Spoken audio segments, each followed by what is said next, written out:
এই পৃথিবীতে হিংস্র বিষাক্ত বিভিন্ন পশু পাখি প্রাণী মানুষসহ বসবাস করেন। প্রত্যেকটা প্রাণী একটি জায়গা বন্দি, সেখানে একটু কম বেশি নাই। হয়তো ভাবছেন এটা আবার কেমন কথা, সমস্ত পশু পাখি মানুষের একই রকম একইভাবে একটি জায়গায় বন্দি। হ্যাঁ, একটি জায়গা বন্দি তার সন্তানের কাছে। লক্ষ্য করুন সামনে ওই মাটির গর্তে, অনবরত ওই গর্তের মধ্যে দুইটা পাখি খাবার নিয়ে আসছে তার সন্তানের জন্য, অনেক দূর থেকে। পৃথিবীতে এমনও হিংস্র প্রাণী আছে যার গর্জনে, যার চিৎকারে বিভিন্ন পশু পাখি সহ মানুষ আতঙ্কিত হয়ে যায়। বনের হাতিরাও ভয় পায়।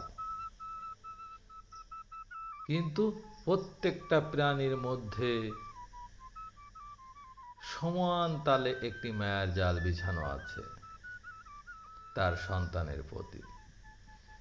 ভালোবাসা, যত্ন, মায়া, মমতা 19-20 নাই। মানুষ, পশু পাখি সবাই চায় তার সন্তান থাকুক দুধে ভাতে, তার সন্তান থাকুক নিরাপদে, নিরাপদ আশ্রয় এবং খাবার সংগ্রহ। কখনো যেন এই দুইটা জিনিসের কষ্টে না পড়ে। দেখুন, খাবার নিয়ে এই পাখি ছটফট করছে, হয়তো এই পাখির পেটেও ক্ষুধা আছে, কিন্তু সন্তানের ক্ষুধার কাছে মা বাবার ক্ষুধার কোনো দাম নাই। এখানেই বড় কষ্ট লাগলো আমার। পৃথিবীতে বিভিন্ন পশু পাখি মানুষ কোটি কোটি, তার মধ্যে সবাই বাপ মা হতে পেরেছে, কিন্তু আমরা হয়তো কেউ সন্তান হতে পারি নাই। এটাই বড় দুঃখ।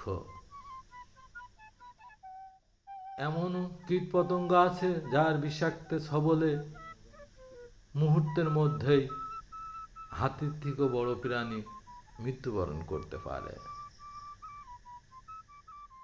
জলেতে, সমুদ্রে এমনও মাছ বা প্রাণী আছে যার একটি আঘাতে বড় ধরনের জাহাজও ক্ষতিগ্রস্ত হয়ে যেতে পারে। কিন্তু ক্ষুদ্র প্রাণীর থেকে সেই বড় প্রাণী, হিংস্র প্রাণী পর্যন্ত সমকক্ষ একই মায়ার জালে বন্দী। আল্লাহ তাআলার রহমত ও নিয়ামত সন্তানের কাছে সবাই আটকা। শত চেষ্টা, শত বেদনার পরও সবাই একই পথে যায়। সবাই বোঝে সন্তানের জ্বালা, কষ্ট, যন্ত্রণা, তবুও পরস্পর একই পথে হেঁটে চলে যায়। তাই আসুন, যাদের মা বাবা বেঁচে আছে পৃথিবীর উপরে, আমরা প্রতিজ্ঞা করি আমাদের ব্যবহার দ্বারা যেন তারা কিঞ্চিৎ পরিমাণ ব্যথা না পায়। অন্য কথা নাই বললাম। আমার মতো যারা মা বাবা হারা, তারা জানেন কি জিনিস এই দুনিয়াতে হারিয়ে ফেলেছি। মা বাবা না থাকলে বেঁচে থাকা আর না থাকার সমান কথা। ধন্যবাদ সবাইকে।